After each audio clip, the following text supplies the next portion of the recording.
Dreams are the most mysterious and unknown side of our lives. Some people call them the parallel reality, while others name them the explosion of imagination. Personally, I don't know what they are, but I'm sure that our dreams have some hidden power. Do you agree with me? My name is Abby, and I am the person who sees prophetic dreams almost every night. Is it easy to live with this? And what is the price of having such a gift? And is it a gift at all? And now I will tell you everything from the beginning. I can't say exactly at what age I, or rather my parents, discovered this ability in me. In fact, they were the first to be afraid of my predictions. Why were they afraid? Well, I was talking not only about positive events that were about to take place at that age, it was difficult for me to differentiate between good and evil.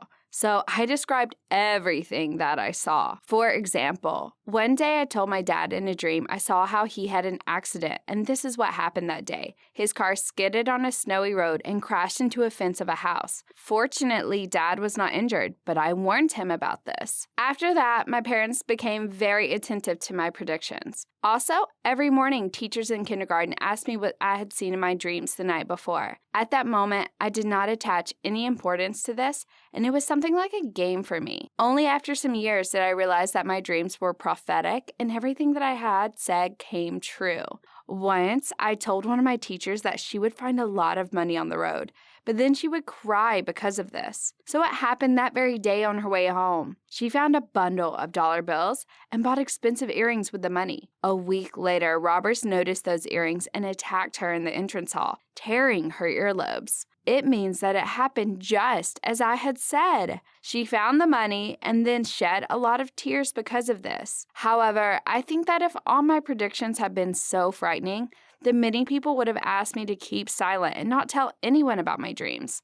Most often, I told about the good events that were about to happen. For example, pregnancy, promotion, an important meeting, or a win. In elementary school, my classmates didn't take my predictions seriously. I told them who was in love with them, what gift they would receive from their parents, and what mark they would get the next day. We all had fun, and I also learned to filter my dreams. I realized that sometimes it's better not to talk about something bad, at least not spoil the mood of my classmates. As we get older and smarter, my popularity also increases a little bit. Well, a little bit is putting it mildly. I became the most popular girl in class, and then at school, at the moment, I was telling people not only about the marks they would get on a certain day, but about the questions they would get during the exam or who would go to the blackboard in the next lesson. Do you understand how vital this information is for school children? Everyone wanted to be friends with me because in their dreams, people often see those who are close to them. But I physically could not communicate with everyone. Well, apart from that, constantly listening to stories about other people's problems is not a very pleasant way to spend time. My classmates began to believe that if I know what is bothering them, then this is what I will see in my dreams. That is, I became a trash can for releasing negative emotions. Regardless of anything, I wanted to be of service, and I was useful not only in giving tips on studying. I tried to warn others about upcoming troubles so that they could change something. For example, one day I told my classmate that I had a dream in which she was injured in a shootout, but I didn't know when this would happen. She laughed and said that we did not live in the ghetto to get into such troubles, but still promised to be careful. At the end of the lessons, her chain was torn and it fell to the floor. I remembered that in a dream. A similar event occurred before the shootout, so I told her that she had better stay in school. She felt uneasy and decided to go to the school cafeteria after classes to drink a cup of iced tea. It turned out that while she was in the cafeteria, there really was a shootout between the robbers and the police near her house. If she had gone home a few minutes earlier, nobody knows how this could have ended for her. I was glad to have been able to save her. Since I could not control my dreams, I could not always tell any person what was ahead of him or her. At such moments, disappointed classmates were angry and mad at me. They began to sincerely believe that predictions were my holy duty. Nothing helps, even when I tried to convince them that it was not my bad temper that prevented me from telling them about my dreams.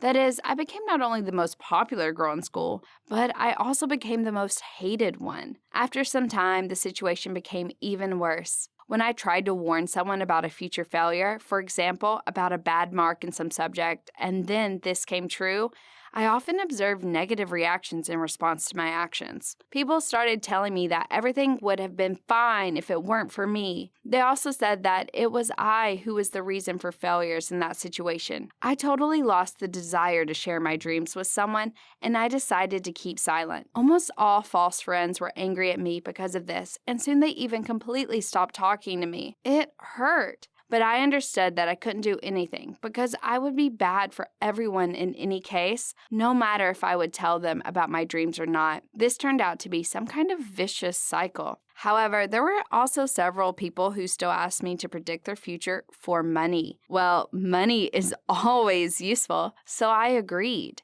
But soon my clients refused to pay for bad forecasts as they wanted to hear only good things. I tried to filter the information again and stop talking about negative dreams. However, I found myself in a vicious cycle again, where in any case, I remained guilty as I was accused of hiding bad events that were going to take place. All in all, I was tired of this and regretted that I had made my gift public, turning it into my own pain. At school, everyone started laughing at me and calling me a witch. From a popular girl, I turned into an outcast, and friendship with me became a shame, so I had no friends left at all. I decided to talk with my parents so that they would move me to another school where I could start everything from scratch. I decided that no one there would know about my abilities and I would be equal with anyone else. My parents supported me, but said that I needed to finish the academic year at my old school. At that moment, I had to study there for another 2 months. It seems that this was not a huge amount of time. It was possible to endure all that, but my classmates started treating me worse and worse, as if I had actually done something bad to someone. During breaks,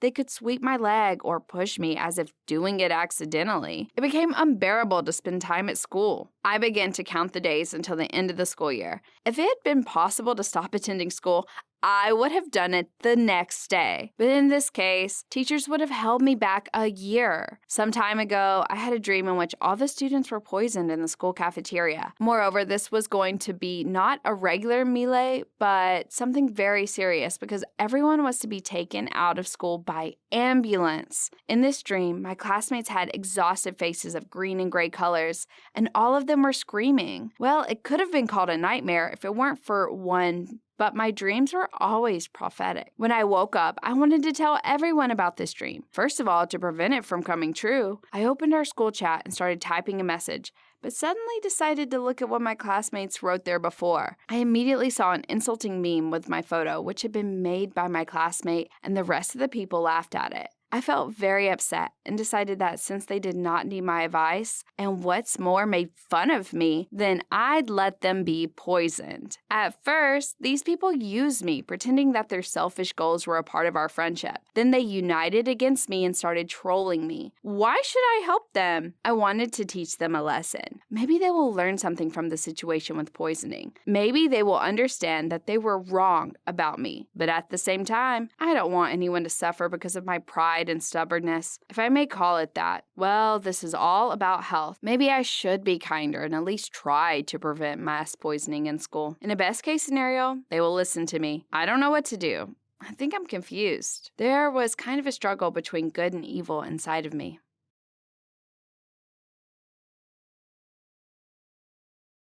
Hello, everyone. My name is Mike, and I recently found myself in a disgusting situation because I was forced to swim in the middle of the sea all alone without anything. It's just me and my bathing suit. Moreover, I didn't know which way the right coast was or where my country was. I didn't even know what could be worse. And now I'll tell you my story. My parents are very simple and not rich people. And besides that, they are ardent patriots of their country. So we have never been abroad in our lives. All our rest was always reduced to wearing out the seat of our trousers in the country or on trips to our grandmother, and this is a very dubious pleasure. Mike, there's so many beautiful places in our region. Why do we need to go abroad? They would say as soon as I started talking about going somewhere in the Maldives or Dubai, and over time, I completely stopped hoping that one day we would have a normal family vacation. But out of habit, I still continued to invite my parents to various resorts. And one one day, quite unexpectedly for me, my mother said, "Where to? To Italy,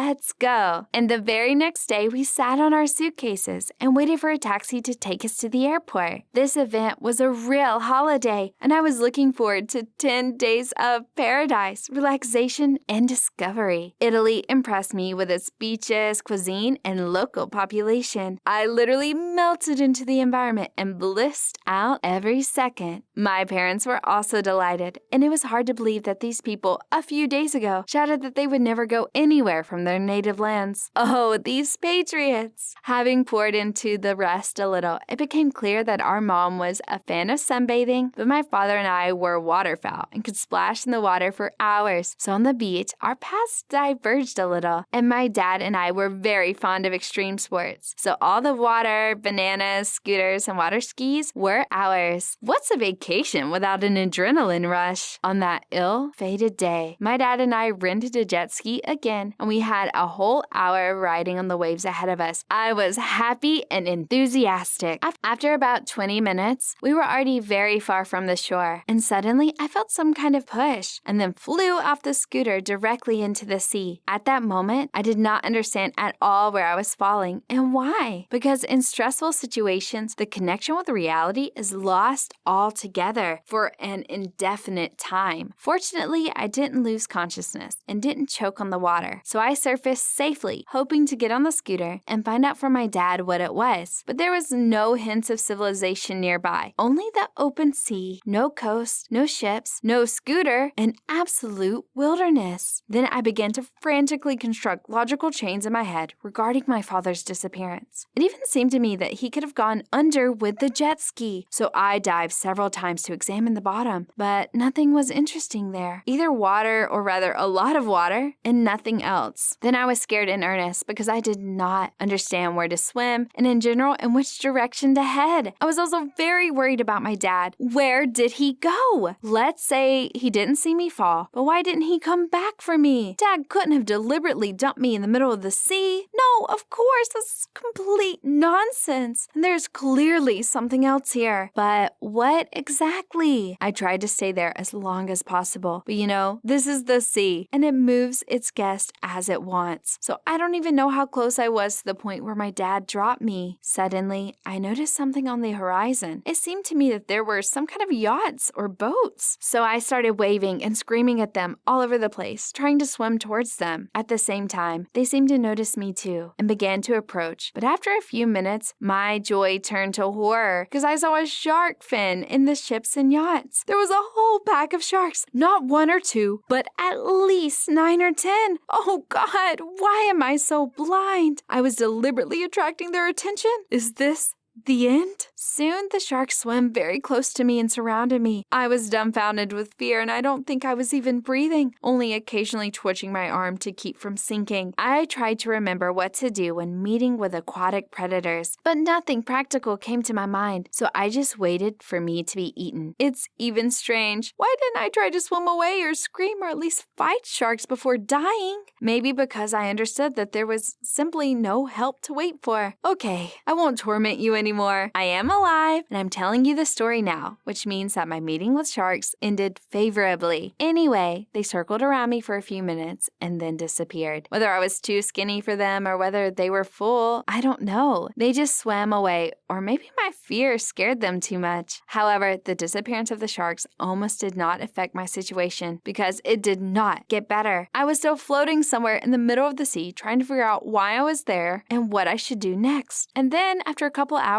my dad still hadn't come back for me. I started to emit very bad thoughts in my head. First of all, I remembered our conflict with him a couple of days ago. He blamed me for my poor studies and called me a stupid and lazy girl. Then I thought he said these words to me in a fit of anger, that they had nothing to do with his real attitude towards me. But now I'm thinking, what if my father thought I was a disgrace and decided to get rid of me by throwing me into the sea? I'm sure he knew I wouldn't have had much of a chance of surviving. Oh my God, was it really true? through? And Dad decided that if I wasn't as smart as he wanted me to be, I'd rather die at sea. After that, I began to remember many other episodes from the life of our family, and more, I believed that my father deliberately did not come back for me. But I had to do something, and I started to swim in one direction. The sea is not infinite. If I swim out in a foreign country, I will seek help there. Still, it's better than staying in the water. Honestly, at the same time, I was ready for anything. A few minutes after I started to swim, a helicopter appeared in the sky and hovered right over me. It became clear that I was noticed, and from this, I was even happier than ever. Right from the helicopter, they threw a ladder to me, and I was saved. However, flying in a helicopter, I was seized with panic. How will my parents react to my return? My father will probably be very upset to see me alive and unharmed. And what about Mom? What if she and Dad struck a deal? It turned out that to return to a place where you're not expected is worse than death. However, as soon as we landed, my mother immediately rushed to hug me. Such emotions are simply impossible to fake, which meant my mom was probably on my side. It was then that I decided to ask my mother about everything and asked her to tell me the whole truth. My mother immediately became very sad and decided to have a frank conversation with me, but what she told me was not what I expected to hear. She said that during our ride on the scooter, Dad had a heart attack, and because of his hand shook, there was a sharp jerk from which I fell into the sea. Fortunately, at the time when I found my father's life was no longer in danger and he was under medical supervision, this news shocked me and I did not know whether to be happy or cry because my fears were not confirmed. After 3 days, my dad was discharged and we went home.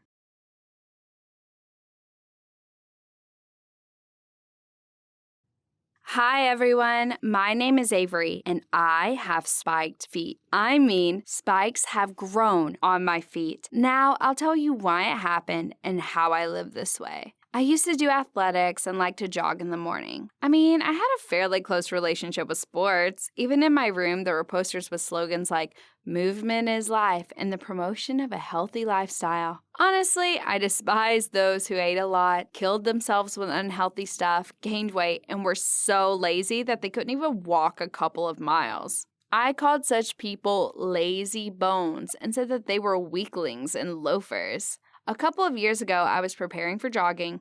I put on my sneakers and noticed that it hurt me to step on my foot. I thought that it was a callus since calluses are a common occurrence amongst joggers, and didn't pay much attention to it. But that day, I couldn't jog as usual because it felt like a needle was stuck in my sore foot, and it was the reason I couldn't run. Anyway, I thought that I had a splinter in my foot, so I decided to go home and pull it out. Well, it was neither callus nor splinter. It was a white, hard thing half the size of a grain of rice that was sticking out of my foot.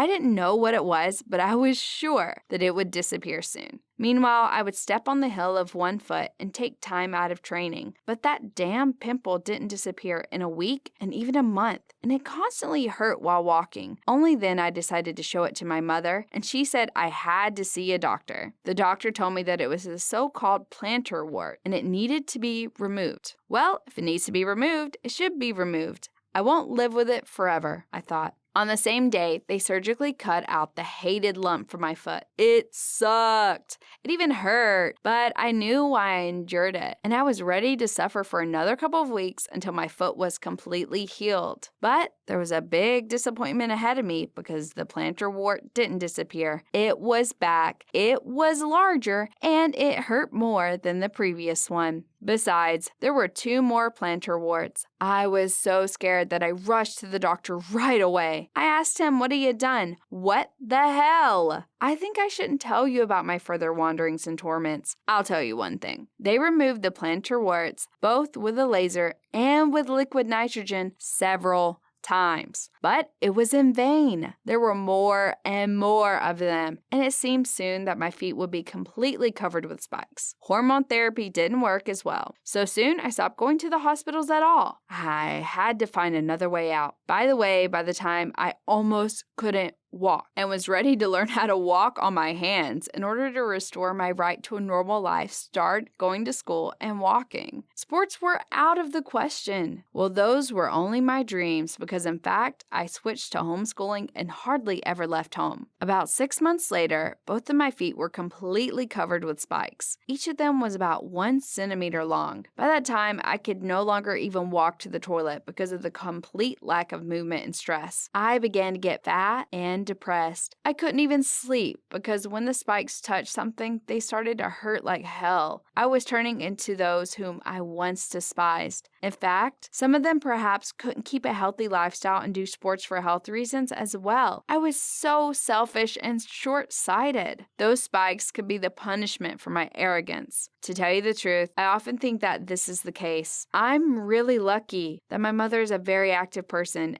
with a bunch of friends all over the world. So soon, she made an awesome surprise for me. She took cast of both my feet beforehand, saying that it was necessary for treatment, and a month later, she handed me special, custom-made boots. There was a hole for each spike, and that's why it didn't hurt to walk. I was happy because from then on, I started getting back to my normal life again. To be honest, I no longer hope for any positive changes in my situation, but soon they happened. The spikes on my feet hardened and stopped making me feel uncomfortable. In fact, the skin on my feet became so coarse that they turned into hooves. They were like spiked hooves of horses, and when another pair of my special boots were completely worn out, I told my parents that I no longer needed special shoes and that they shouldn't spend a fortune on them. From then on, I would walk like that. Don't get me wrong, but each pair of boots cost thousands of dollars, and that is quite a lot for our family. Indeed, people began to look awry at me. Some of them thought I was a mutant, others thought I was a troll and had special shoes, but I couldn't care less. I recalled everything that I had to go through recently and realized at that time I was in the most advantageous position. At least nothing hurt me, and I was happy about it. I went back to school, started working out in the gym, and hanging out with friends. Now I look differently at those who had a couple of dozen or more extra pounds. It didn't bother me anymore that someone had lunch at McDonald's, and in general, I became more tolerant of others. Unfortunately, I had to pay for this with pain and tears. Recently, my parents and I went to the farm, and there was a fire in the forest. The grass and trees were burning, and the worst thing was that I saw a puppy on the other side of the fire line. It was scared and running back and forth. It was cut into a fire trap. While everyone was looking at it in fear, I ran across the burning grass to pick it up. It didn't hurt at all, and my feet weren't injured. And most importantly, I pulled the puppy out and took it to a safe place. It turned out that my feet were shot by the farmer's daughter, and she posted this video on TikTok. The video got about 1 million views, and a famous illusionist saw it. Soon, he contacted me and offered to work with me in a street show, walking on coals, glass, and needles. I agreed without hesitation, and it wasn't about money at all. I simply wanted to fulfill myself after quitting sports. I worked out in the gym, but it was not the same as street performances where I would make the audiences experience some emotions. It was a very interesting gift, and I made the right decision because a new stage full of interesting acquaintances and events began in my life. Each time I rose above myself, walking on live coals and nails. It didn't hurt me, but it was very hard psychologically. Once I was walking on live coals, and suddenly I felt a severe burning sensation in my feet, and even pain. I was shocked, and even screamed and jumped to the side. The audience laughed and shot me. They were sure that it was part of the show, but the pain didn't subside, and I told my partner to call an ambulance. In the hospital, I learned that the skin on my feet had ceased to regenerate endlessly, and soon all this stuff would peel off and I would have normal feet again. What? I just started getting used to a new life with my hooves, which made me famous in certain circles. This news turned out to be sad and joyful for me at the same time, and I still don't know whether I want to get back to my old feet.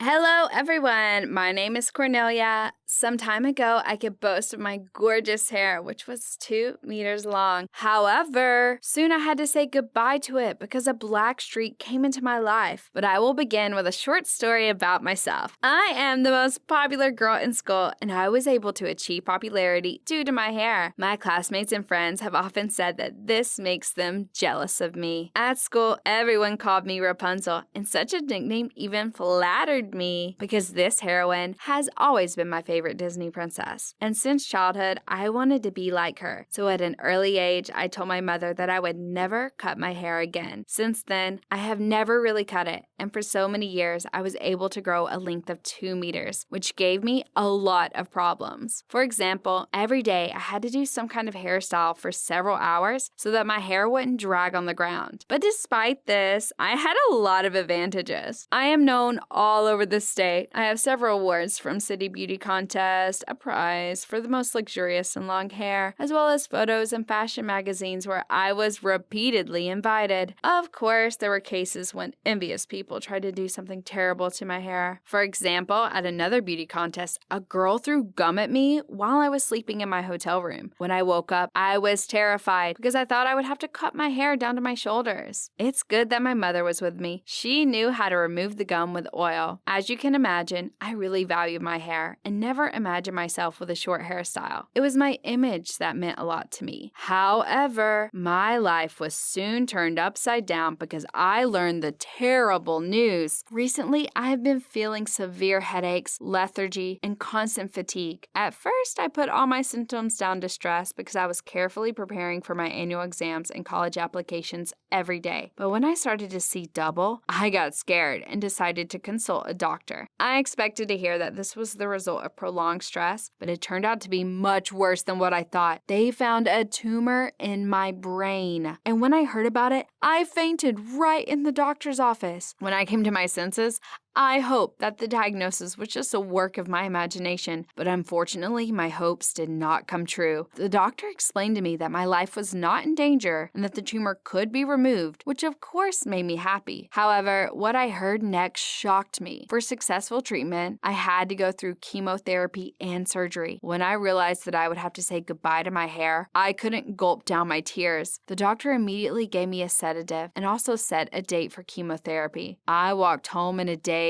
I had so many thoughts, which only made my headaches worse. I didn't know how to tell my parents the news. I didn't know how to go through this hell. I already imagined myself as a bald freak that everyone would laugh at. When I got home, I immediately told my parents that I had a brain tumor. At first, there was a long silence, and then barely gulping down the tears. They hugged me and told me that everything would be okay. I understood that they wanted to support me and encourage me, but their words did not make me feel better. Besides, I noticed how the atmosphere in our house changed after a few days. It became hard for me to be in it. Mom often cried, and Dad often locked himself in his office and stayed in there for several hours at a time. I could stay in my room for a long time just looking out the window, thinking that my life would never be the same again. I was really scared. Even despite the optimistic forecast of doctors, I was afraid something would go wrong. A few days later, I went to my first chemo session. When I noticed that my hair did not start to fall out, I was very happy, but my joy did not last long. While I was sitting in the cafeteria, my classmate Greg came up to me and pulled my hair slightly. He always did that, and I was used to that kind of attention, so I didn't get mad. But on that day, I could not hold back my emotions because with one light movement, he tore off a large clump of my hair. I yelled at him and insulted him, then ran away from the school. Though I could not avoid the terrible consequences of chemotherapy, because a few days after this, my hair began to quickly fall out. At home, I told my parents that I would not go to school again until I had completely cured. They were sympathetic to my problem and arranged with the principal to transfer me to distance learning. But it still didn't make me feel any better because I had a terrible procedure ahead of me to shave my head. I left it to my dad, and when he ran the hair trimmer over my head, I looked at myself in the mirror and cried. There was nothing left of the old Rapunzel, and it was morally hard for me to look at my new self. When my father finished, I locked myself in my room and didn't come out for several days. My parents didn't bother me, knowing that I didn't want to see anyone right now. All these days, I tried not to look at myself in the mirror, not to touch my head, so as not to get upset again. My parents decided to give me a great gift. When my dad shaved off my hair, he did not throw it away, but he took it to a special salon where they made a natural wig out of it. When I saw it, I was very happy because it was my hair. It came back to me. However, this was the only positive thing because the black streak began again. When I was preparing for annual exams, I noticed that I began to memorize formulas and spelling rules poorly, no matter how long I studied them. The next day, my head was in a fog. Also, I began to hear much worse, which scared me a lot. When I told my parents about it, they immediately took me to the hospital. The doctor informed me that I was experiencing complications. He also added that there was a high probability that I would soon lose my hearing forever. I couldn't believe it. I lost my precious hair, and now I might lose my hearing? The doctor prescribed the medications that could help stop the development of complications, but a few weeks after taking them, I did not notice any improvement. I was getting worse and worse. Because of this, I could not properly prepare for the upcoming exams, which led to the fact that I scored the minimum number of points that did not allow me to get into any college. To say that I was upset is an understatement. Going to a good college was my main goal. My parents said that next year I would definitely succeed, because by that time I would have fully completed the course of treatment. I was not at all reassured by the words, because I no longer was sure of anything. My life changed so quickly because the disease turned everything upside down. However, a few months later, the doctor congratulated me on the fact that the cancer was successfully defeated, but I could not even really rejoice at this news because, due to complications, I had lost almost all my hearing, and now I have to wear a hearing aid. My parents, seeing how much I was upset, gave me a gift from which I was delighted. They brought both me and themselves around the world to cruise. The whole summer, we will travel on a liner and enjoy the beauty of the other countries traveling around the world. I thought about life and set new priorities for myself.